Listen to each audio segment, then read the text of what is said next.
All right, what's the scoops of that fatal late-night shooting in Makaha? I know, brother. The incident, which happened Wednesday on Lahaina Street, left a 19-year-old man dead. Paramedics also treated 3 other patients, a 39-year-old woman and 2 19-year-old men, who all suffered gunshot injuries as well. They were all taken to the emergency room in serious condition for further treatment. And right now, the latest we've got, no arrests have been made. Of course, that investigation has been launched into this homicide. Now, how's this for a headline, Lina girl?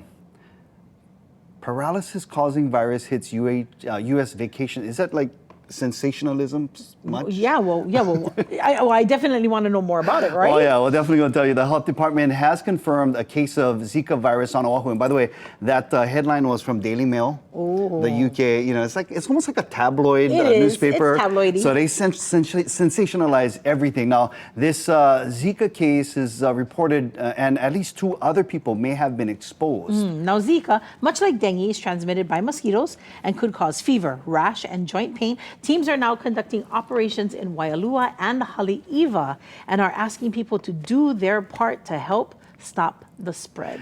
Oh man, and you know us, we live in Kaneohe, super wet. Lots of mosquitoes. Choke mosquitoes. So how do you stop the spread of mosquitoes? We're going to ask our expert from Pest Tech Hawaii for some helpful tips coming up in about 30 minutes. So if you have choke mosquitoes at your hale too, like us guys, you want to stick around again. That's coming up in, well, not 30, but 20 minutes from now. Now, switching gears, what's the scoops with Skittles? Skittles. Taste the rainbow, Skittles. Apparently the manufacturer of the popular candy, Mars Wrigley, they quietly changed the recipe. That's right. That ingredient is titanium dioxide, which has a wide range of applications, including as a food additive.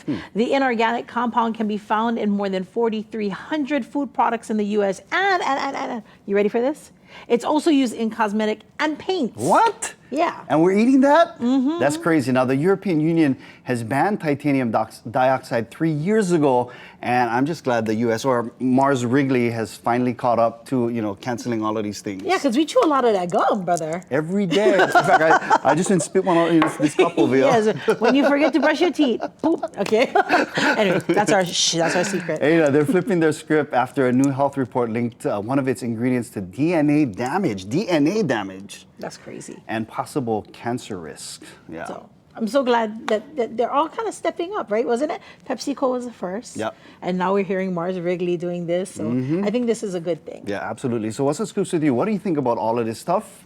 Let us know by sending an email at islandlifelive@kitv.com or post a comment directly to this video or our YouTube page. Just search Island News. All right, the U.S. Department of Health and Human Services, under the leadership of Secretary Kennedy, has really been putting the pressure on the food manufacturers so that they clean up all of their ingredients. Phasing out petroleum-based synthetic dyes in food, the reds, blues, yellows, and greens, which may all be linked to cancer. Now, here's some good news. June 1st is National Cancer Survivor Month. And joining us right now in our hale to share some exciting news in the battle against cancer